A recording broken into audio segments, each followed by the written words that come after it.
बिस्मिल्लाहिर्रहमानिर्रहीम। अस्सलाम वालेकुम। Welcome to Best My Kitchen. उम्मीद है आप सब खैरियत से होंगे। अल्लाह ताला हम सबको अपने हिफ्ज़-ओ-मान में रखे। आज हम बना रहे हैं मटन बिरयानी। इसके लिए मैंने एक कढ़ाई ली है और उसमें पौना कप मैंने कुकिंग ऑयल का डाल दिया है। और जब कुकिंग ऑयल थोड़ा गर्म होता है तो 2 मीडियम साइज़ प्याज थे मेरे पास, जिनको मैंने स्लाइसिस में काट लिया है, ये शामिल करेंगे और इनको गोल्डन कर लेंगे।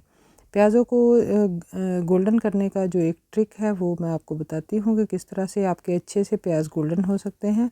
तो आपने 2 पिंच के करीब यानी कि क्वार्टर टी स्पून के करीब इसमें नमक शामिल कर देना है और इसको फ्राई कर लेना है। तो आपके प्याज बहुत ही अच्छे फ्राई होंगे इंशाल्लाह। तो ये आगे हैं मसाले। 2 स्टार एनीज़ हमने ली हैं यानी कि बादियान के फूल। 2-3 स्टिक हमने दालचीनी की ली हैं। 1 जावित्री का फूल लिया है। 1 टीस्पून ज़ीरा लिया है और 8-10 हमने सब्ज़ इलायची ली हैं और 3 बे लीव्स हैं हमारे पास। तो इन सब मसालों को हम ड्राई रोस्ट कर लेंगे। उतनी देर हमारे प्याज जो है वो फ्राई हो रहे हैं। तो हल्की आंच पे हम इनको बस थोड़ी देर के लिए ही भुनेंगे और इनका अच्छी सी खुशबू आए तो बस चंद सेकंड्स के लिए ही भूनकर हम इनको एक बाउल में निकाल लेंगे ताकि ये ठंडे हो जाएं। और फिर हम इनको देखते हैं कि क्या करना है। और प्याज जो है हमारे बहुत ही अच्छे देखिए फ्राई हो चुके हैं। तो इनको थोड़ा सा इस तरह से प्रेस करेंगे ताकि इनका जो एक्स्ट्रा कुकिंग ऑयल है वो निकल जाए। और आधे प्याज हमने निकाल ली है। आधे में हम 3 सब्ज़ इलायची थी, 1 टीस्पून ज़ीरा और 2 हमारे पास बे लीव्स थे वो डाल देंगे। और इन प्याज़ों के साथ हम इनको चंद सेकंड्स के लिए भूनेंगे। और अब इसमें शामिल करेंगे हम गोश्त। तो मटन है हमारे पास तकरीबन 3 पाव के करीब। आप इसमें 1 किलो मटन भी जो है वो इस्तेमाल कर सकते हैं।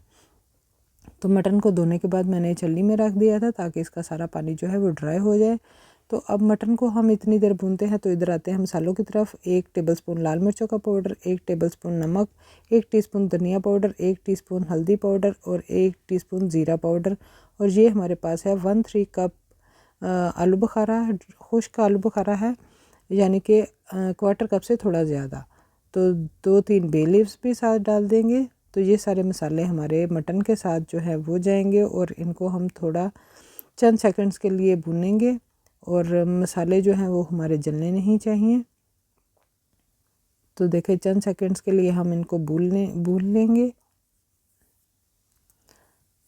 तो मसाले हमारे जो हैं वो इधर भून रहे हैं। तो मसाले हमारे जले ना, तो इसके लिए मैंने 1 टेबलस्पून के करीब इसमें पानी डाल दिया है। जब हमें लगे कि हमारे मसाले नीचे चिपकने लगे हैं तो हम इसमें थोड़ा थोड़ा पानी शामिल करते जाएंगे।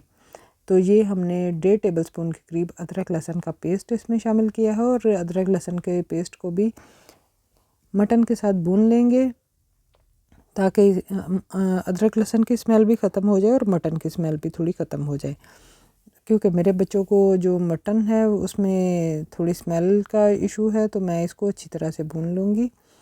तो कुछ लोग जो हैं वो इसको मटन को भूने बगैर भी पका लेते हैं, यानी कि इस तरह से ही आप गोश्त में सारे मसाले शामिल करके पका सकते हैं। आपकी जो बिरयानी है तब भी बहुत ही अच्छी पकेगी। ये जो मसाला हमने ड्राई रोस्ट करके निकाला था उसको मैंने दरदरा सा पीस लिया है और 1 टीस्पून मैंने निकाल कर साइड पे रख लिया है। बाकी हम मसाला जो है वो गोश्त के साथ शामिल कर देंगे और इसकी बहुत ही अच्छी खुशबू आएगी। तो इस मसाले को जो है वो जलना नहीं चाहिए। तो इसको हल्की आंच पर हम भूनेंगे और साथ में थोड़ा थोड़ा पानी शामिल कर लेंगे। तो मसाले को भूनने का जो टाइमिंग है वो तकरीबन 7-8 मिनट है और मैंने इसमें थोड़ा थोड़ा पानी डालकर भुना है। अच्छा, इस स्टेज पे जो है मेरा कैमरा बंद हो गया था, तो मैंने अपने गोश्त को जो है प्रेशर कुकर में डाल दिया था 4 कप पानी के साथ और इसको मैंने गला लिया है।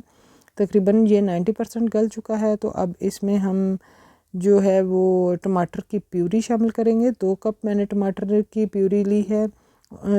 3-4 मेरे पास मीडियम साइज़ टमाटर थे जिनको मैंने ब्लेंडर में डालकर ब्लेंड कर लिया और इसकी प्यूरी बना दी है। इसको हमने अपने कौरमे में शामिल किया है और इसको 5 मिनट के लिए मैंने फिर प्रेशर लगा दिया है ताकि ये टमाटरों के साथ अच्छी तरह से पक जाए। तो ये मेरे पास चावलों का पानी है जो कि 16 कप मैंने पानी लिया है। 2 बे लीव्स लिए हैं और ये लीमू के छिलके हैं और इसका जूस हम कौरमे में शामिल करेंगे। कुकिंग ऑयल 2 टेबलस्पून डाल दिया है और 1.5 टेबलस्पून मैंने इसमें नमक डाल दिया है। तो अब इसको बॉयल होने देंगे अच्छी तरह से। और इधर हमारा कौरमा जो है वो रेडी हो चुका है। और तो देखिए अभी भी इसमें थोड़ा थोड़ा पानी है और पानी हम इसी तरह रखेंगे। तो इसको मैंने कढ़ाई में निकाल लिया है ताकि आपको अच्छी तरह से नज़र आना चाहिए।